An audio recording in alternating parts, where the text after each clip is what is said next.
ડેડિયાપાડાના આપના ધારાસભ્ય ચૈતર વસાવા અને પોલીસ વચ્ચેના ઘર્ષણના દ્રશ્યો સતત સર્જાતા જ હોય છે। તે વચ્ચે અંકલેશ્વર જીઆઈડીસી પોલીસ સ્ટેશનમાં ચૈતર વસાવાની વિરુદ્ધમાં એફઆઈઆર નોંધાઈ છે। તો પહેલા તો આપણે જાણી લઈએ કે ચૈતર વસાવાની વિરુદ્ધમાં ફરિયાદ કેમ નોંધાઈ। નમસ્કાર, ન્યૂઝરૂમની સાથે હું છું મેક્ષો ઠક્કર। 5 દિવસ પહેલા અંકલેશ્વરની એક પ્રાઇવેટ લિમિટેડ કંપનીમાં બ્લાસ્ટ થયો હતો અને આ બ્લાસ્ટને કારણે 4 શ્રમિકોના મોત થઈ ચૂક્યા હતા અને તેની સાથે સાથે અન્ય યુવાન શ્રમિકો જે તે કાર્ય કરી રહ્યા હતા તેઓ પણ ઘાયલ થયા હતા અને આ સમગ્ર ઘટનાની જાણ થતાં જ ચૈતર વસાવા ત્યાં સ્થળ ઉપર પહોંચી ગયા હતા અને તેમણે કંપની સમક્ષ માંગ કરી હતી કે જ્યાં સુધી આ શ્રમિકોને વળતર નહીં આપવામાં આવે ત્યાં સુધી અમે મૃતદેહ નહીં સ્વીકારીએ। એટલે કે કંપનીની વિરોધમાં ચૈતર વસાવા દ્વારા મોરચો માંડવામાં આવ્યો હતો અને આજે તે મોરચાની વિરુદ્ધમાં જે છે તે ચૈતર વસાવાની સામે અંકલેશ્વર જીઆઈડીસી ખાતે એફઆઈઆર નોંધવામાં આવી છે। તો આ અંગે ચૈતર વસાવા શું કહી રહ્યા છે તે પહેલા આપણે સાંભળી લઈએ। ભરૂચ પોલીસ વિભાગ અને એસપીમાં પાણી હોય તો અમે 35 વિડીયો તમને આપેલા છે, જાહેર કર્યા છે। એ કયા અધિકારીઓ કોના માટે દારૂના ઠેકાઓ પર ઉઘરાણું કરે છે એના પર તપાસ કરે અને એમની સામે કાયદેસરની કાર્યવાહી કરે। ચૈતરભાઈ વસાવા એમની ટીમ પર એફઆઈઆર કરવાથી અમારો અવાજ દબાઈ જવાનો નથી। ભરૂચની જનતાનો આ અવાજ છે, સંવિધાનનો અવાજ છે, ભરૂચના કામદારો બેરોજગારોનો આ અવાજ છે। તમારી એફઆઈઆરોથી અમે, તમારી જેલોથી અમે ડરવાના નથી।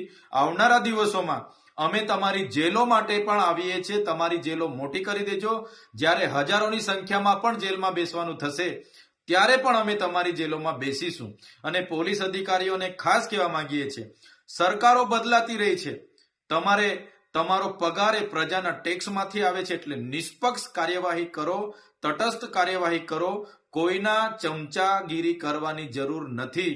જ્યારે પણ આવી ઘટનાઓ બહાર આવે છે તો સામાન્ય લોકોનું તો શું, ધારાસભ્ય પર ખોટી ફરિયાદો થાય છે તો પોલીસ વિભાગ પરથી સામાન્ય જનતાનો વિશ્વાસ ઉઠી જાય। ચૈતર વસાવા દ્વારા જણાવવામાં આવ્યું છે કે સ્થાનિક નેતાઓ અને પોલીસની મિલીભગતને કારણે મારા વિરુદ્ધમાં એફઆઈઆર નોંધવામાં આવી છે, પરંતુ તેઓ અમારો અવાજ નહીં દબાવી શકે। તેમજ તેમણે વધુમાં જણાવ્યું છે કે ભરૂચના એસપીને હું કહેવા માંગુ છું કે અમે 35 જેટલા વિડીયો જાહેર કર્યા છે, જેના કારણે તેમની ઊંઘ હરામ થઈ ગઈ છે અને તેના કારણે અમારો અવાજ દબાવવા માટે અમારા ઉપર ખોટી ફરિયાદો કરવામાં આવી રહી છે અને અમે આવી ખોટી ફરિયાદોથી ડરવાના નથી। જો ભરૂચ પોલીસ વિભાગ અને એસપીમાં પાણી હોય તો અમે જે 35 વિડીયો આપ્યા છે તે વિડીયોમાં દેખાતા કયા અધિકારીઓ કોના માટે કયા દારૂના ઠેકા પરથી ઉઘરાણી કરે છે એના પર તપાસ કરે અને કાયદેસરની કાર્યવાહી કરે। જેમાં ચૈતર વસાવાની ટીમ ઉપર એફઆઈઆર કરવાથી અમારો અવાજ દબાવવાનો જ નથી, જેમાં ભરૂચની જનતા અને સંવિધાનનો તથા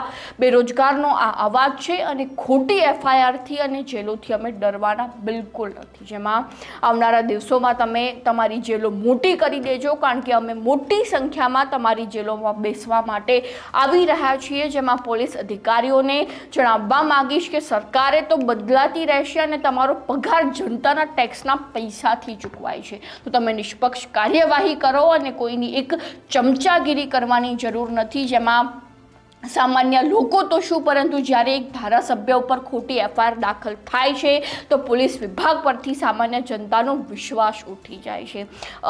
તેવા પ્રહારો જે છે તે ચૈતર વસાવા દ્વારા પોલીસ તંત્ર સામે કરવામાં આવ્યા છે કે અમારો અવાજ દબાવવાનો જે પ્રયત્ન થઈ રહ્યો છે તે અત્યંત ખોટો છે। હવે મહત્વની વાત તો એ છે કે ટૂંક સમયમાં જે છે તે સ્થાનિક સ્વરાજ્યની ચૂંટણીઓ આવી રહી છે, તેને ઉદ્દેશીને જે છે તે સત્તાપક્ષના નેતાઓ દ્વારા ચૈતર વસાવાનો અવાજ દબાવવાનો પ્રયત્ન થઈ રહ્યો હોય તેવી ચર્ચાઓએ જોર પકડ્યું છે। કારણ કે લોકો કહી રહ્યા છે કે જે સમયે ચૂંટણી નજીક આવતી હોય છે તે સમયે સરકાર જે છે તે વિપક્ષનો અવાજ દબાવવાનો પ્રયત્ન કરતી જ હોય છે અને ભૂતકાળમાં પણ એવા ઘણા કિસ્સાઓ જોવા મળ્યા છે કે સત્તાપક્ષના નેતાઓ વિપક્ષના અવાજને દબાવવાના પ્રયત્નો કરતા જ હોય છે ચૂંટણી સમય દરમિયાન। તેવી ચર્ચાઓએ હાલમાં જોર પકડ્યું છે। તો આ અંગે તમારું શું કહેવું છે અમારા કમેન્ટ બોક્સમાં લખીને જણાવો।